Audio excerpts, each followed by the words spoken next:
I have a question for you. Who has seen the show Is It Cake? I think it's on Netflix, where they make things to look like something else. Well, they make a cake to look like something else. You know the show? If you don't know the show, you should watch it. My kids absolutely love it. It's a kid-friendly show, I think. So they love like sitting there and trying to figure out what is actually cake and what's a shoe. They fashion these cakes out of like to make them look like so many different things: purses, suitcases, shoes, as I said. Sometimes they make them to look like other food, but it's a pretty fun show. And so the thing is that they have them kind of at a distance. They have the bakers who make the cakes, and they are displayed at a distance on these things, and they're numbered, and the contestants have to try to guess which one they think is cake. Now, a couple of my friends and I decided to try our hand at this. We had some good laughs, but I have over here a display for you, if you will. Some of these are vases, and one of these is not a vase, all right?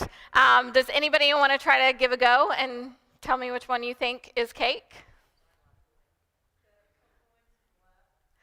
This one? No, you are wrong. The brown pot? You're wrong. Man, you guys make me feel so good about this. All right. No. This one. You are correct. Listen, I can't tell you how happy that makes me and my friends, because we were really struggling yesterday with this. But the point is that at a distance, these things kind of look similar. It's really hard to tell the difference between them until you get up close and personal with them. If I were to cut into this, you would really see that that is not a vase, all right? But the same goes for those who claim Christ at times. You see, Pastor Scott said last week, he said that those who say that they are a Christian identify with Christ, right? They're saying they identify with him. But those who say they're a disciple actually live in a way that shows that. So one claims something, the other does something. And so we talked about the mission of what it means to be a member of the kingdom this past week, and we're going to talk a little bit more about the method, because here's what we know, is that the same, just like cakes and the objects they're fashioned after, they may look similar at a distance. But those who are more in the religion crowd and those who are in the kingdom, they might look similar, but when you get up close and personal, it's what's inside that makes all the difference. The things that are inside them, what they're made of, actually serves a different function in the world. They have a different purpose, all right? One looks nice, okay, and it's used for something, but it's more about what you put in it. But the other thing actually is about what's inside, and it serves other people, right? And so religion is more about what I put in, but kingdom is about what flows out as a result. And so we're going to see that religion may look similar at a distance, but for those who are part of the kingdom, what is inside, what's happening internally, should change what's happening outwardly as a result. If nothing is happening, if nothing is changing, you may be more on the side of religion than kingdom. Because transformational discipleship, the people who are truly being discipled and transformed by Christ, you will see change in the way that they function within the world around them. You will see a difference between the way that they interact with people, the way that they show up for people. Religion might look nice. It might check those boxes. It might appear to be good on the outside, but once you get into it, you see that it's very different. It doesn't serve as much purpose as what it looks like to be a part of the kingdom. And so kingdom is not about just looking the part. It's about doing something, right? And so we're going to dive into it a little bit more about what it looks like, how we actually do this within the context of our surroundings and the people we interact with. And Jesus gets into this himself in Matthew chapter 25. Starting in verse 31, he says, "But when the Son of Man comes in his glory and all his angels with him, then he will sit upon the glorious throne. All the nations will be gathered in his presence, and he will separate the people, as a shepherd separates the sheep from the goats. He will place the sheep at his right hand and the goats at his left." So here we see Jesus sharing about his coming, all right? He's always refers to himself as the Son of Man. We've talked about this a little in this series about the kingdom. So he refers to himself as the Son of Man, and we see here, he says, when the Son of Man comes with his angels and sits on the throne and gathers the people. So he's coming. Again, we see we're not going somewhere else, but he is coming to us, all right? And so we see this here again, that his kingdom is coming. He comes here. And we also see this picture of the king on his throne, in front of his kingdom, in front of the people. He's gathering them in front of him. And it's an interesting concept to some of us probably, because it's like sheep and goats. What are you saying here, Jesus? Calling me an animal? But this was a common practice, and Jesus always spoke in pictures and ideas that the people would understand. Jesus even was described as the good shepherd, right? And so this was a common practice for shepherds of that time, because sheep and goats would often graze in the same fields. And they looked similar. They might be similar in color, similar in size, similar sounds, just a little difference. I won't do it for you. But my kids can tell you what the difference of their sounds are, but they're similar, right? And so they will graze in the same fields, and at the end of the day, or when they're going to move on, they have to separate the sheep or the goats out of the sheep to take the sheep with them, right? And so he's talking about separating the sheep from the goats. Well, why sheep and goats still? It's like, okay, they're similar, but what's the difference? Well, the difference is goats have a lot less purpose within their human context at this time. Yes, now I know we have some goat products that we use, like goat cheese, I'm a fan. But at the time, like most goats, only female goats are the ones who produce milk. And often they only produced enough for their young, but not enough for human consumption. Sheep, on the other hand, they have wool, milk, meat, skins, all these things that they're able to use. Not to mention they're used in a lot of their practices in their context of religion. And so sheep serve more purpose for them. But here we see, okay, it's a common practice, but why is he separating them? Because we've talked about how all are welcome into the kingdom, right? Wouldn't that mean sheep and goats? What's the difference? All right, so here, if we continue in verse 34, it says, "Then the king will say to those on the right, 'Come, you who are blessed by my Father, inherit the kingdom prepared for you from the creation of the world. For I was hungry, and you gave me something to eat. You fed me. I was thirsty, and you gave me a drink. I was a stranger, and you invited me into your home. I was naked, and you gave me clothing. I was sick, and you cared for me. I was in prison, and you visited me.' Then these righteous ones will say to the Lord," they will say, "Lord, when did we ever see you hungry and feed you? When did we see you thirsty and give you something to drink, or a stranger and show you hospitality, or naked and give you clothing? When did we ever see you sick or in prison and visit you?" And the king will say to them, "I tell you the truth. When you did it for one of the least of these, my brothers and sisters, you were doing it to me." So the king who sits on his throne, we see, is very interested in how his people are caring for people, how they are caring for one another and meeting the needs of those who have them.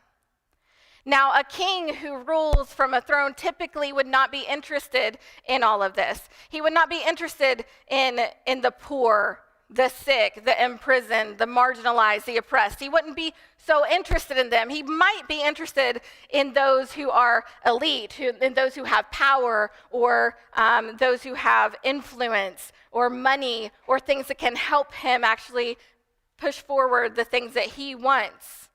But to be interested in how those in his kingdom are being cared for, that's an interesting dynamic that we see.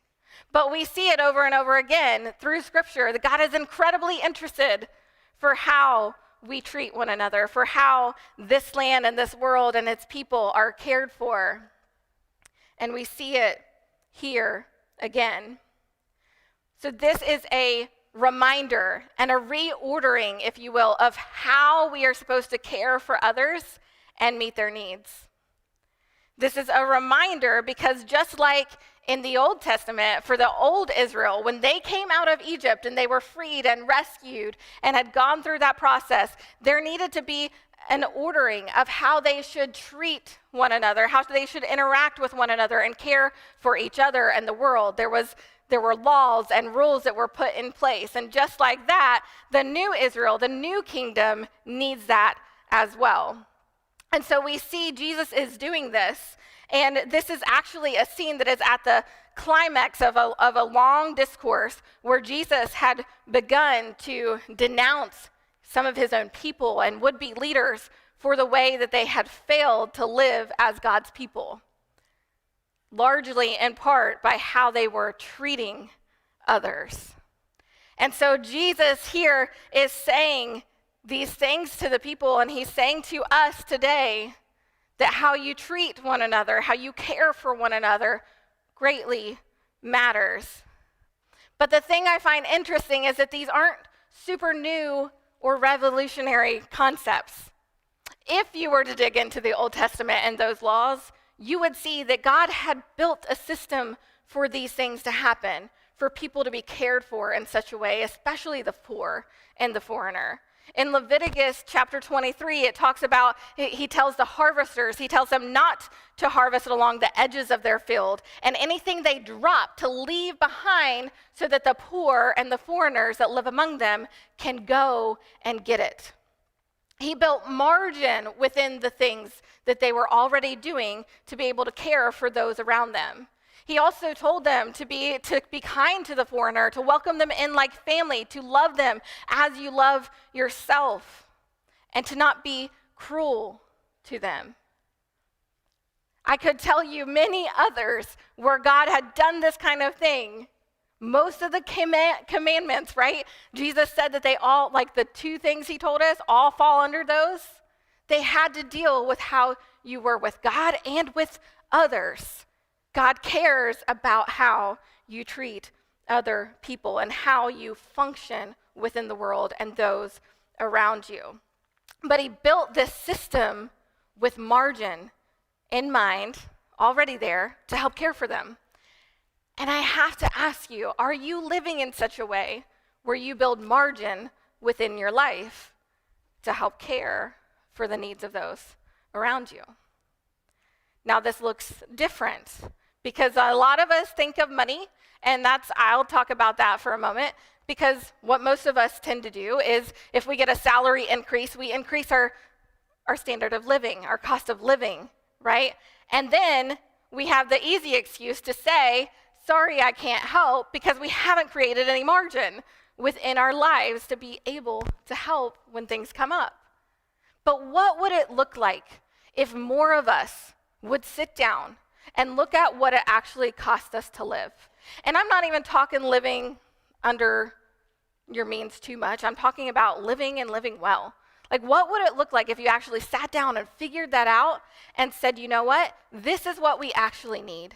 So instead of going out and buying this size vehicle that costs this much more money, we're going to go with something a little smaller, so that way we have margin to help if a need arises. And I'm not talking about tithes and offering, because that is something different, and that's something that you should budget for if you're not already. But what would it look like if you actually budgeted some margin in there to help those around you? We have Financial Peace University starting in a couple weeks. There's an interest meeting up here on the 19th. If you want to find out more, you're going to learn some concepts that will help you with this. So if you're not sure how to do this, come on the 19th and start attending Financial Peace University, and it will help you. But if you know, and you can say right now, okay, yeah, I shop too much on Amazon, so I don't have the ability to help when my sister has surgery and provide a meal.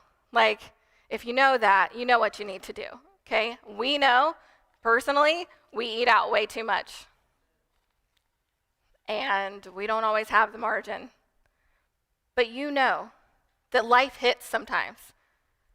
You guys have all been there. I've been there, where something happens and you need help. You have a real need. Maybe somebody has a baby or a surgery or whatever, and meals help a ton, or coming over and having housework helps a ton. Have you built margin within your finances, within your schedules, to be able to show up for one another when those things happen? You want to know what else it looks like, how we do this? It looks like a single mom who has a baby and doesn't have a car seat yet, getting a car seat delivered to her. It looks like that Mom's Night In group getting together, getting a basket full of supplies and things that they had left over from their kids that they don't use anymore, and delivering that and a stroller and meals to that same single mom. It looks like people figuring out a way to get a toddler bed and mattress to a grandmother who's caring for her grandson. It looks like people delivering a couch to a family in need who just finally got an apartment. It looks like a group of guys showing up at somebody's house on a Friday night to help with flooding that happened. It looks like driving a van full of women from Recovery Point so they can come and be a part of the body. It looks like holding a baby during service so that way that mom can actually get an hour in of worship and an uninterrupted, distraction-free time, knowing that their baby is cared for and looked after. It looks like so many different things. It looks like seeing that person that sits alone in service every single week, you going and talking to that person and maybe sitting with them. It looks like inviting somebody into your group. It looks like deciding to open my home and foster kids, even if I have a few kids. There are so many things that it can look like. And yes, the big service opportunities are cool and great, and I think you should do those things. But how are you caring for those that you interact with, those who sit in the seats among you? How are you caring and showing up for them when they have that time of need? Because I'm going to tell you, when it happens to you, you're going to want it for you. But this is why community and some of that stuff that we've been talking about matters so much. Because it can't happen if you're not in a relationship with people. They won't know about those things to be able to do those things if you're not in a relationship with one another. If you're not being discipled, then you're not going to feel the stirring within you to maybe do those things. So why, though? Why does it matter so much? Because of what Jesus says next. He says in verse 41, "Then the king will turn to those on the left and say, 'Away from you, you cursed ones, into the eternal fire prepared for the devil and his demons. For I was hungry, and you didn't feed me. I was thirsty, and you didn't give me a drink. I was a stranger, and you didn't invite me into your home. I was naked, and you didn't give me clothing. I was sick and in prison, and you didn't visit me.' Then they will reply, 'Lord, when did we ever see you hungry or thirsty or a stranger or naked or sick or in prison and not help you?' And he will answer, 'I tell you the truth. When you refused the least of these, my brothers and sisters, you were refusing to help me.' And they will go away into eternal punishment, but the righteous will go into eternal life." Why is it important? Because Jesus is coming, and his coming shows that justice will once and for all be dealt. And the thing that separates those who are for religion and those for kingdom is action. Is actually outward expression of what's happening inside them. You see, Jesus, we know that his kingdom is both now and not yet, right? But here's the deal. I want you to view this and realize that this is not just some far-off future and final event that is going to take place. But because if Jesus is reigning now as rightful Lord and his kingdom is both now and not yet, could it be that this is an expression of judgment that can happen and that has been happening throughout human history since Jesus' resurrection and ascension to now? Could it be that judgment can come to the present in the here and now and come to meet us? Because if you think of it as just some far off thing, your mindset will be, oh, I can do that later. Oh, when I have more of this. You'll think, oh, when I have more time, I will serve. When I have more money, I will give. When my kids are older, then I'll do this. When I have a bigger house, then I will welcome people into my home. Then I will host a life group. You will think those things, but if you realize and understand that it's the here and now that is also important, and that Jesus can come and meet you in this moment to convict you, to move you forward to action, whatever that looks like, then you will know that what happens here and now really greatly matters. That it's not just about some far off time. Because when you always think of later and having more time, you will fail to do something, anything now. We can put it off, but then you're failing to do his work now.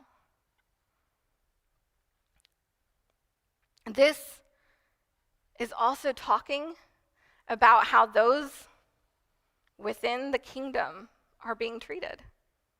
You see, some of us miss it, and depending on the translation that you read, it can almost seem like he's calling these people his brothers and sisters, but he's also talking about his brothers and sisters, how they are being treated. And he defines his brothers and sisters as those who do the will of his Father, those who hear and obey him. So he's talking about his family, and his family, his brothers and sisters, when they truly become a disciple of him, it says that the righteousness of Christ is placed upon them. And so when you are mistreating someone within the kingdom, you are mistreating Jesus.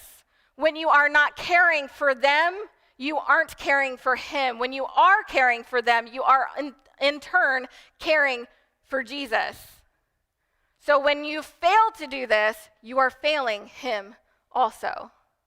And you and I know that how you treat our family matters often more to us than how you treat me, right? Jesus cares about how we're treating his family. Yes, he also cares about those not yet part of his family, but if you can't do it for family, can he trust you to do it for those outside? It's meant to be training and experience and practice internally so that you can be trusted and go out and do it externally. And often that physical need, showing up in relationship to be there for people, that will lead to spiritual need as well. You may not go and visit somebody in prison, but you know people who are imprisoned by sin and addiction and substance abuse and abuse in relationships or other things. You know people that are imprisoned in those things, and if you're not showing up for them in other ways, they're not going to think that you're going to show up for them in those ways, or they're not going to be transparent and share with you that they need help in those things. And so we're to treat those within the kingdom in such a way that it shows what's inside. And it's easy to read a passage like this and think, oh, so I have to do this to get in. But we've told you, we've talked about it, you can't do anything to get in. But just because you're in doesn't mean you don't do anything from this. These things don't create righteousness within you, but it's because you have been made righteous that you do these things. You see, good works do not produce good character, but good character produces good work. It should. Because what is happening inside of me, what I'm made up of, it should show up differently within the outside world. But if I don't have it within me, it can't happen outwardly. It can't flow out of me if I don't have it inside. You see, inner righteousness should always demonstrate and be demonstrated by outward evidence. It should. But this is where things may look similar, but they're not the same. Because many people don't actually have anything happening internally. Many people don't have changes happening on the inside. But if you truly have sold out your life to the King and said yes to him and his kingdom, then what's inside and what's happening internally with you should change what happens outside. It should. Jesus says that his disciples will be known by their fruit. But you have to be faithful before you can be fruitful. Faith comes first, then the fruit. And as you have been developing your faith, more fruit will grow and come. See, this transformation that happens, that's why the discipleship aspect is so important. Because if you are not reading scripture, if you are not coming to church, if you are not in a group or serving, if you're not doing those things, then what's coming out of you is not going to be the same. Those things, research shows, Lifeway did a whole thing where it's called the TDA, the Transformational Discipleship Assessment. And it says that those who read their Bible more, who serve, who come to church, who are in a group, those people are more likely to exercise faith. They're more likely to share Christ with other people. They're more likely to serve. They're more likely to do these things that we've been talking about. But those who don't, they might read a passage like this and it doesn't even affect them. But I want you to know, you should read this passage and it should bring to mind the bad things in this world. You should think about those things. It should make you think about the people or the circumstances that you often want to ignore or shy away from. So the homeless person on the street that you try to avoid eye contact with, the kid who comes to school in dirty, tattered clothes. Listen, I was that kid until my teacher brought me a new coat and brought me food and blankets to keep me warm. And I've never forgotten it. You can be that for somebody else, but not if you shy away from it. But you might be able to think about those people that you know that are struggling with mental health or substance abuse. Or think about the lady that you see that tries to cover bruises. Don't shy away from it. Show up. Be there. Do something. Allow some fruit to happen from your faithfulness. Your faithfulness matters. Your transformation and allowing Jesus to transform you will always come from an inward transformation to an outward expression. So the difference between a vase and what's cake made to look like a vase is what's happened on the inside. See, I can put all the ingredients into a cake and I can bake it and I can decorate it. And when I cut into it, I can serve it to people. It serves more purpose and more function. The vase looks pretty, but it doesn't serve much purpose until I put something into it. It's all about that. What can I put into it to make it serve a purpose? Religion is the same way. If you are not part of the kingdom, then it's all about what you put in. You see, kingdom people and religious people, you may come to the same place. You may come to the same services. You may sit in the same seats. You may hear the same message. Maybe you even give and serve. But I'm going to tell you that the difference between the religious crowd and the kingdom crowd is what you do when you're not in that seat. And I don't just mean in this building. I mean with your coworkers. I mean with the people in your groups. I mean with your friends. What are you doing? Because when you look closely at the life of someone in the kingdom, you will see outward evidence of that inward faith. And if you're here today and you realize if somebody looked closely, I wouldn't pass inspection, then I want you to know you can change that today. You can change that and change your life, but not just your life, the lives of so many others. And it's not the big things, it's the small things. So make the decision today to change how you actually complete the mission that Christ has given you. The method in which you do it matters. And if you're in here today and you've never given your life to Christ, you've never received that salvation and that rescue, I want you to know that when you do, you become part of a family. A family that cares. A family, a king even, who cares. Who sees you, who sees your needs and says you matter. Then you become part of this body that if we are doing the job and the purpose that we are intended to do, then a group of people that will also care and show up for you when you need it.